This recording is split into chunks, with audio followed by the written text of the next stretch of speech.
Hola jóvenes, Dios les bendiga, nos da mucho gusto que estén de nueva cuenta con nosotros. Hoy les traemos un tema muy interesante que se llama un llamado. Bueno, y nuestro tema está basado en la Biblia, en Génesis 12 del 1 al 8. Y en unos momentos lo vamos a leer, pero antes de eso vamos a orar, ¿ok? Señor, te damos gracias por esta oportunidad que nos das de estar nuevamente unidos. Te pido que bendigas lo que vamos a hablar, que sea de gran bendición para aquellos que nos escuchan. Úsanos, Señor, usa nuestra boca, pon de tu espíritu, Señor, para que todo lo que hablemos llegue a los corazones y te conozcan a ti, Padre, los que aún no te conocen. Amén. Bendice todo lo que vamos a decir en el nombre de Cristo Jesús. Amén y amén. Amén, amén. Sí, bueno, entonces como dijo mi esposo, esta lección está basada en Génesis 12 del 1 al 8 y pues les invito a que saquen su teléfono, a su tableta o su Biblia física si la tienen y vamos a abrirla para empezar a leerla. Okay. Yo se las voy a leer en español y en la versión de la traducción actual para que sea un poco más entendible para todos. Y dice así. Se titula Dios llama a Abraham. Dice: Dios le dijo a Abraham: deja a tu pueblo y a tus familiares y vete al lugar que te voy a mostrar. Con tus descendientes formaré una gran nación. Voy a bendecirte y hacerte famoso y serás bendición para otros. Bendeciré a los que te bendigan y maldeciré a los que te maldigan. Gracias a ti bendeciré a todas las naciones del mundo. Abraham obedeció a Dios y salió de Harán, y no se detuvo hasta llegar a la región de Canaán. Se llevó a su esposa Sarai, a su sobrino Lot, a los esclavos que había comprado en Harán y todo lo que tenía. En ese entonces Abraham tenía 75 años. En aquel tiempo los cananeos todavía ocupaban la región de Canaán. Abraham recorrió toda esa región y llegó a Siquem, donde está el árbol de More. Allí Dios se le apareció y le dijo: toda esta región se la daré a tus descendientes. Como Dios se le apareció allí, Abraham le construyó un altar. Luego siguió su camino hacia la zona montañosa que está al este de Betel. Cuando llegó allí, armó su tienda de campaña. La ciudad de ahí estaba en el este y la ciudad de Betel al oeste. Allí también construyó un altar para adorar a Dios. ¡Wow! Fíjense lo interesante que nos dice la Biblia en el versículo 1, cuando Dios le habla a Abraham y le dice que deje a su pueblo, a su parentela y que vaya a un lugar desconocido donde Él le va a mostrar. Qué difícil es cuando Dios nos habla y nos dice: tienes que hacer esto que te va a afectar tu vida. Quizás él estaba muy cómodo donde estaba viviendo, tenía todo, tenía ganado y todo. Entonces cuando Dios nos habla a nosotros y nos dice que tenemos que movernos, tenemos que hacer algo para Dios que no sabemos qué es, pero tenemos que hacerlo. Yo pienso que es difícil hacerlo. Sí, imagínate dejar todo lo que ya tenía. Sí. Pues la obediencia de Abraham, ¿verdad? Claro, claro. Pero ¿cuál era ese propósito por el cual Dios quería que Abraham dejara a sus familiares, al lugar donde él había crecido, quizás a los amigos que tenía, que lo rodeaban, y irse a un lugar pues desconocido? O sea, Dios no le dijo a Abraham: vete de este lugar y te vas a ir a aquel lugar, allá hay esto. No le había dicho nada. O sea, ha de ser bien difícil. Pero ¿cuál era ese propósito? Bueno, pues la Biblia no lo declara. La Biblia nos dice en el versículo 2 y 3 del capítulo 12, y vamos a leerlo. Fíjense lo que dice: con tus descendientes formaré una gran nación. Voy a bendecirte y hacerte famoso y serás de bendición para otros. Bendeciré a los que te bendigan y maldeciré a los que te maldigan. Gracias a ti bendeciré a todas las naciones del mundo. Wow, pero fíjense, algo muy interesante que estoy viendo es que Dios, cuando nos llama, no es para hacernos perder el tiempo, sino que Dios nos llama con un propósito. Bueno, y ese propósito es que seamos salvos, que tengamos vida eterna y que recibamos perdón por nuestros pecados. Después nos llama que tengamos una relación con nuestro Señor Jesucristo. Pero de hoy en adelante Dios nos llama a que nos comprometamos con Él, y a cambio Él nos promete que estará con nosotros para bendecirnos, cuidarnos. Bueno, y Dios nos habla, así que no hay que hacernos los distraídos, no hay que decir, a mí no me habló, le habló aquí, al de un ladito, o nos agachemos. A mi hermano, sí, a mi mamá. O empecemos a codear así. O sea, cuando Dios nos habla tan claramente que no podemos dudar que es a nosotros a quien Dios nos habla. Hubo algo en lo que Abraham no obedeció completamente las indicaciones que Dios le había dado. Y vamos a ver cuál fue esa excepción en el capítulo 12, del 4 al 5. Nos dice, Abraham obedeció a Dios y salió de Harán, y no se detuvo hasta llegar a la región de Canaán. Se llevó a su esposa Sarai, a su sobrino Lot, a los esclavos que tenía comprado en Harán y todo lo que tenía. Fíjense, le dijo, vete de tu tierra, de tu parentela. Cuando le dice Dios de tu parentela, le está hablando de tus familiares, de los que son papás, hermanos, primos, sobrinos y todos esos. Su familia vendría siendo solamente Sarai, que era su esposa. Dios le dijo, vete de tu parentela. Pero estamos leyendo en el capítulo 5 que Abraham salió también con su sobrino Lot. Y entonces se lleva a su sobrino Lot. Quizás Abraham no lo tomó como que estoy haciendo algo mal, o sea, estaba obedeciendo, porque de verdad que Abraham sí era obediente. Pero leyendo la Biblia más adelante, en esta ocasión no lo vamos a leer, vemos que el haberse llevado a su sobrino Lot en un futuro le iba a ocasionar algunos problemas.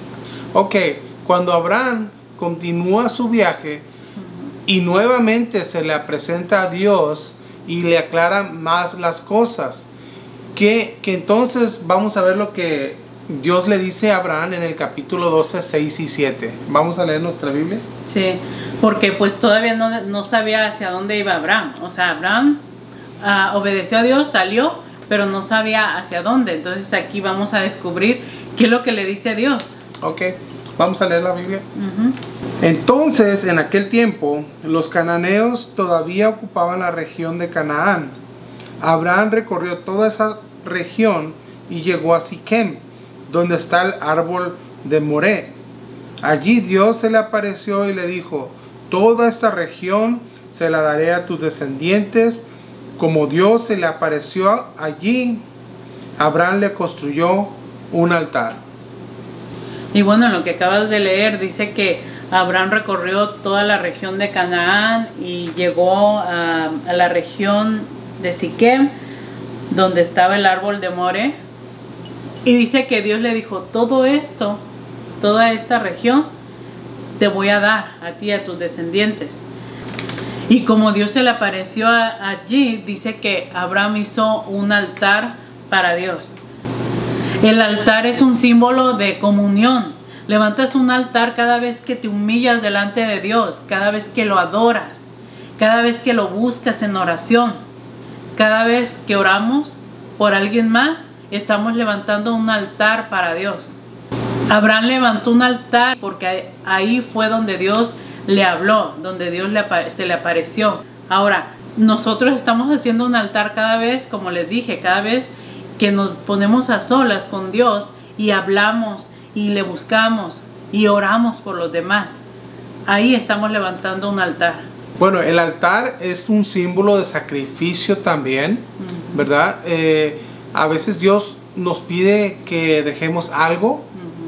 Dios nos está demandando algo que hagamos. O también hay algo o alguien que nos pide que dejemos porque está afectando negativamente nuestra vida. Fíjense, el altar también puede ser un símbolo de adoración.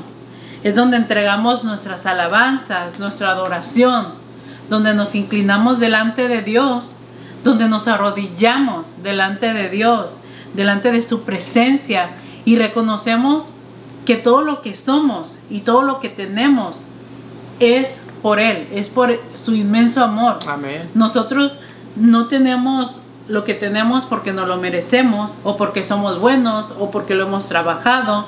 Lo tenemos simplemente por la gracia y por el infinito amor que Dios nos tiene. Es por su perdón, es por su paciencia, es por su cuidado. Adoramos a Dios por amor. Nos rendimos delante de Dios por amor. Amén. Y levantamos un altar, como te decimos, cada vez que nos arrodillamos, cada vez que oramos por alguien, cada vez que le obedecemos, estamos levantando un altar. Pero fíjense que hay algo más. Vamos a ver dónde Abraham instala su tienda, su casita, su campaña, y vamos a ver qué hace en el versículo 12, capítulo 8. Vamos a mirar, vamos a leer nuestra Biblia. Luego siguió su camino hacia la zona montañosa que está al este de Betel. Cuando llegó allí, armó su tienda de campaña. La ciudad de ahí estaba al este y la ciudad de Betel al oeste. Ahí también construyó un altar para adorar a Dios. Fíjate, Betel significa casa de Dios y ahí significa ruina. Y dice que Abraham instaló su casa, su casa de campaña entre Betel y ahí. O sea, en medio de los dos. Entonces, como te digo, Betel significa casa de Dios y ahí significa ruina. Esto está interesante porque fíjate, si sus decisiones eran correctas, iría hacia la casa de Dios, que es Betel y que estaba al oeste. Pero si sus decisiones eran erróneas, él iría hacia la ciudad de ahí, hacia la ruina, que estaba en el este. Ahora, hay una pregunta que les vamos a hacer a ustedes, pero que también nos vamos a hacer nosotros. Y es, ¿hacia dónde estamos yendo? Estamos yendo hacia el oeste, a la casa de Dios, a Betel, a agradar a Dios, a buscar de Dios, a hacer la voluntad de Dios, a obedecerle a Dios. ¿O estamos yendo ahí, a la ciudad de ahí, a la ciudad de la ruina, hacia los lugares donde Dios nos dice que no vayamos, hacia hacer las cosas que Dios nos dice que no hagamos, a la desobediencia? Es una buena pregunta. ¿A dónde estamos yendo? Es importante mirar, poner nuestros pies en el suelo y decir y mirar a dónde estamos yendo. Bueno, hasta en este momento lo que hemos aprendido es que Dios quiso sacar a Abraham de donde él vivía, para bendecirlo, multiplicarlo. A cambio, él tenía que dejar su tierra donde practicaba el culto y la adoración a la luna. También Dios le pidió que dejara su parentela, porque saben, todos ellos vivían en Harán y continuaban practicando pues todos aquellos cultos, la adoración de la luna, lo que acabas de decir. Sí. Y número 3, tenía que dejar a su parentela. ¿Por qué? Porque Dios quería comenzar algo exclusivamente nuevo para con él y con su esposa. Bueno, ya vimos que porque Dios lo quería sacar de ahí, ¿verdad? De la parentela, por los cultos que hacían. Pero ahora, quizás tú dices, pero es que yo no rindo cultos a la luna, ni al sol, ni a nada. Pero quizás sí tenemos amistades que no nos convienen. Como Abraham, su familia practicaba todos esos cultos. Por eso Dios le dijo, aléjate de ellos. Y quizás Dios ahora nos está diciendo, ok, esos amigos que tienes no te convienen. También Dios nos dice que pensemos en qué cosas estamos viendo, en los hobbies que tenemos y que no son muy agradables para Dios. Quizás son hobbies que nos quitan todo el tiempo. ¿Cuáles son las cosas que te están impidiendo seguir el llamado de Dios? ¿Cuáles son las cosas que deberíamos dejar? Porque nos están llevando ahí, a la ciudad de la ruina. Y ahí no es ahí, ok, es una ciudad. Just kidding. Pero fíjate, Julia, al dejar esas cosas que tú acabas de mencionar, no es que seamos amargados o raros o o ay, es el cristiano. No significa que seamos amargados, sino que Dios quiere que cuando nosotros dejamos esas cosas que nos apartan de Él, tenemos la libertad de alabarlo mejor a Él. Sí, pues Dios nos llamó porque tiene propósitos muy fuertes para nosotros, para cada uno de nosotros. Pero es necesario que renunciemos a todo eso que nos estorba para tener una comunión en libertad con Dios. Pero ¿sabes? No solamente son los amigos, no solamente son los hobbies, no solamente son tus familias. Algunos de nosotros tenemos familia que no es cristiana y que siempre nos están diciendo cosas porque vamos a la iglesia, porque leemos nuestra Biblia o porque oramos al comer y siempre, ay, mira, el aleluya o cosas así. Pero no solamente es eso, sino también es nuestra manera de pensar. O sea, estamos de acuerdo con lo que dice la Biblia. Creemos realmente en Dios, creemos en el propósito, en el llamado de Dios. También son las cosas que sentimos, o cuando cuestionamos a Dios, o cuando no queremos obedecerlo en todo. Cuando decimos, Señor, yo te obedezco en esto, pero en esto yo no, Señor. Si quieres en esto, no. Cuando nos comportamos así, o sea, realmente no estamos obedeciendo. Bueno, y para terminar, seguir el llamado de Dios es mucho más que hacer algo en la iglesia. Es estar comprometido con Dios para agradarlo, obedecerlo. Y bueno, todos los días. Todos los días. Sin excepción. Sin decir, oh, el sábado descanso, el domingo descanso. No, todos los días. Y bueno, por hoy es todo lo que traemos para ustedes. Espero que les haya sido de bendición. Vamos a orar para despedirnos y Dios los bendiga. Nos vemos hasta el próximo viernes. Vamos a orar. Padre, gracias te damos porque eres bueno, porque nos has permitido estar otra vez, Señor, escuchando estas palabras, Señor, que nos has traído por medio de tu palabra. Bendice a esos jóvenes, Señor, te lo pedimos en el nombre de Cristo Jesús. Amén y amén.